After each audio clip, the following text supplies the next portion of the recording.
अर्जुन उस तेजस्वी की रात को देखा जो कुछ दिव्य स्त्रियों से घिरे हुए थे। अर्जुन ने कहा, तुम कौन हो और यहां स्त्रियों के साथ क्यों घूम रहे हो? क्या आपको मालूम नहीं कि भयावह वन है? और क्या तुम्हें वन के सिद्धांत का भी ज्ञान नहीं है? जब मैंने लक्ष्य संधान कर दिया तो तुमने बाण क्यों मारा? ये मेरे पास आया था, मेरे को मारने के लिए आया था, मैंने इस पर बाण संधान किया, तो तुम मेरी वीरता का तिरस्कार करके इस पर बाण संधान क्यों किया? इसका उत्तर दो, नहीं तो मैं तुम्हें जीवित नहीं छोड़ूंगा। अर्जुन ने ऐसा किरात से कहा। ये मृगया का धर्म नहीं है जैसा आपने किया है। तुम पर्वत निवासी हो, उत्तर दो, नहीं तुम्हें जीवन से वंचित कर देता हूं अभी। अर्जुन के इस प्रकार कहने पर किरात भगवान जोर जोर से हंसने लगे और कहा, बहुत वीरतापूर्व तुम वाणी भी बोलते हो और वीर भी हो,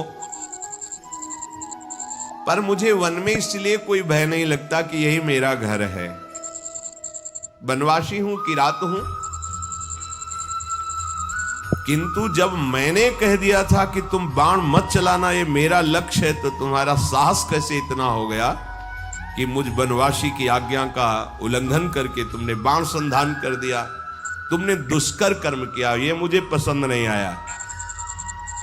और तुम जो कहते हो कि मुझे जीवन से हाथ धोना पड़ेगा, तो पहले बल का निर्णय कर लेना चाहिए, फिर बाद में निश्चय होना चाहिए। तुमने हमारे बल का निर्णय तो किया नहीं। क्या तुम जानते हो हम में कितना बल है? किरात वेशधारी भगवान ने कहा। अर्जुन ने कहा, तुम्हारे जानने की हमें कोई आवश्यकता नहीं है, मुझे तुम जान लो।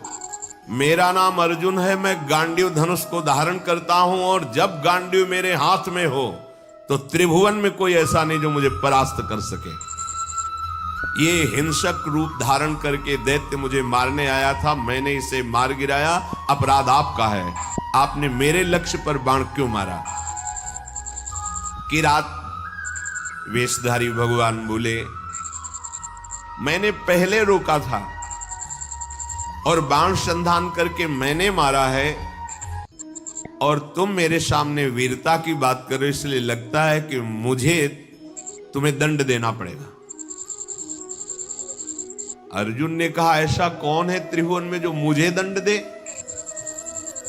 हमें लगता है कि तुम्हें प्राणों से कोई प्यार नहीं है, तुम्हें प्राणों से हाथ धोना पड़ेगा।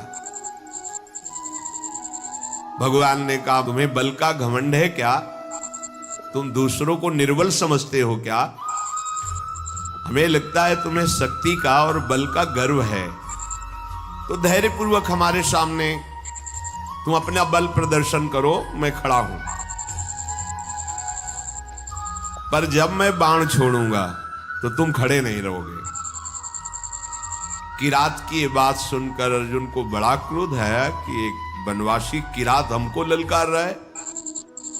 तत्काल भगवान शिव का ध्यान करके बाणों का संधान प्रारंभ किया। जितने भी बाण जा रहे हैं उस कोई घाव नहीं पैदा करे, सब लीन होते जा रहे हैं। और बार बार किरात कह रहे, और संधान कर। अर्जुन को समझ में नहीं आ रहा कि आज तक तो ऐसा नहीं हुआ। बाण गया, अक्षय तूणीर है, बाण गया, लक्ष्य वेदा तूणीर पे आ गया है। ये तो लीलता जा रहा है। बाण जहां जा वो अंतर्ध्यान उन्हीं के शरीर में होता जा रहा है। अर्जुन ने बाणों की वर्षा, झड़ी लगा दी। भगवान जो किरात वेश में कोई चेष्टा नहीं करे, जहां बाण जाता है वहीं समा जाता है, अंतर्धान हो जाता है। 48 मिनट तक बाणों की झड़ी लगाते रहे, कोई खरोच भी नहीं और एक भी बाण वापस नहीं हुआ। सारी बाण वर्षा व्यर्थ देखकर अर्जुन को बड़ा आश्चर्य हुआ और कहने लगे, धन्य है किरात, धन्य है। वास्तविक मैंने ऐसा वीर नहीं देखा तुम्हारे जैसा। हिमालय शिखर के समान तुम निश्चल खड़े हो, और महाप्रचंड गांडीव धनुष से छूटे हुए बाण तुम्हें तनिक व्याकुल नहीं कर पाए। शास्त्रों बाण संधान किया पर तुम्हें खरोच नहीं हुई। एकमात्र मेरे आराध्य देव भगवान पिनाकपाणी शिव के सिवा कोई दूसरा ऐसा नहीं हो सकता कि जो हमारे गांडीव धनुष की चोट सह जाए बाणों की। और यदि तुम रुद्रदेव से भिन्न हो तो अब मैं जितने मंत्र जानता हूं, अस्त्र जानता हूं, सबका प्रयोग करके तुम्हें नष्ट कर दूंगा। अर्जुन ने जैसे आग्नेय अस्त्र मिले हुए थे उन सब अस्त्रों का प्रयोग भगवान शिव पे किया। सैकड़ों दिव्य अस्त्रों का प्रयोग किया पर सब अंतर जाकर के शांत हो जाते हैं। भगवान किरात वेशधारी हंसते हुए बोले, और करो, और बाणों का संधान करो। अर्जुन ने देखा अब तुड़ीर में एक भी बाण नहीं रह गया।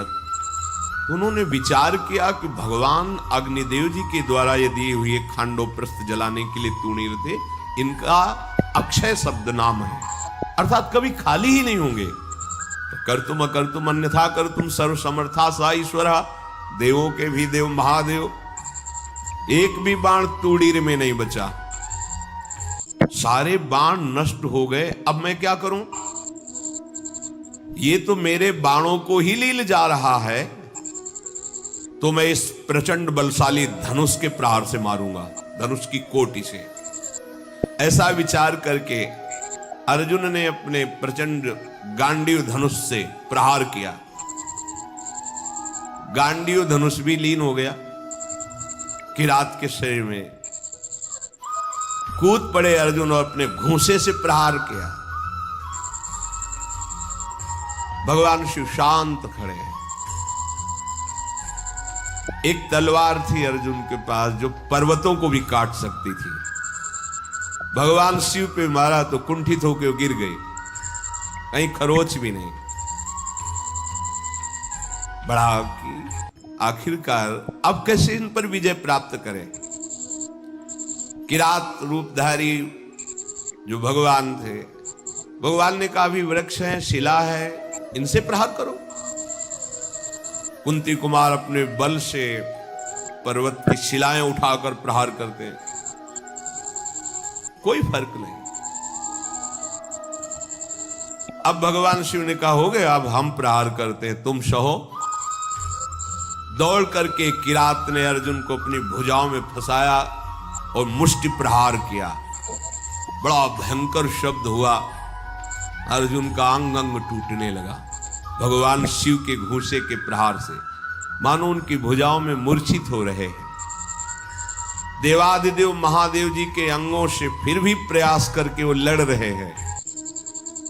एक एक अंग उनका टूट रहा है। वो मन में विचार करे, आज तक ऐसा वीर हमने नहीं देखा जो मुझे थकित कर दे। युद्ध में अर्जुन कभी श्रम को प्राप्त नहीं होते कि अब मैं थक गया हूं, ऐसा कभी नहीं।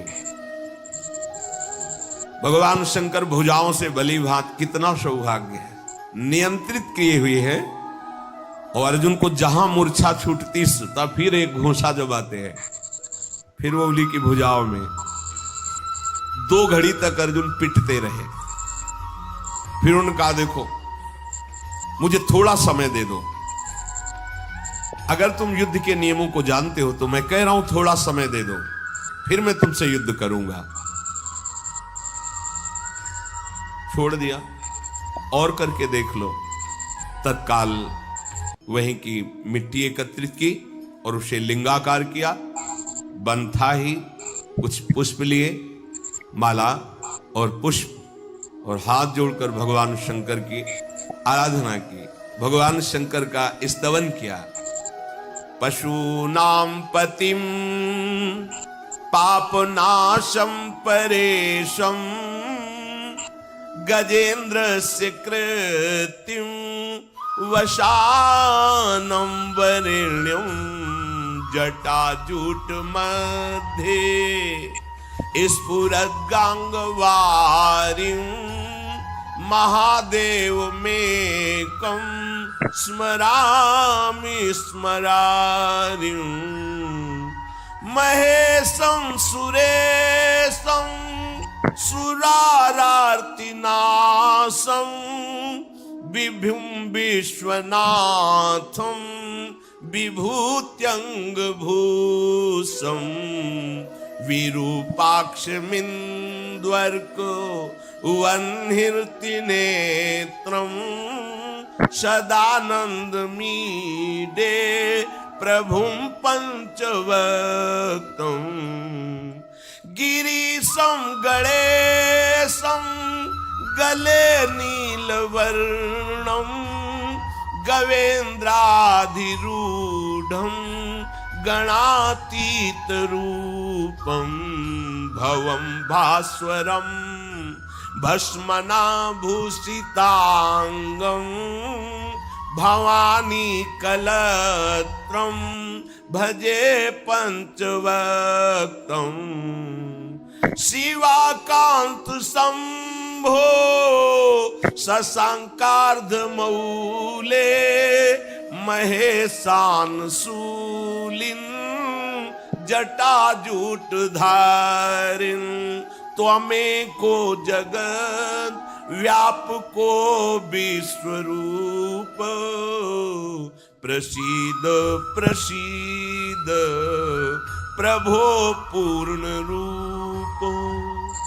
भगवान शिव का स्तवन करके जे ही माला शिवलिंग पे डारी देव ही किरात पर वो माला पहुंची, मस्तक में किरात के।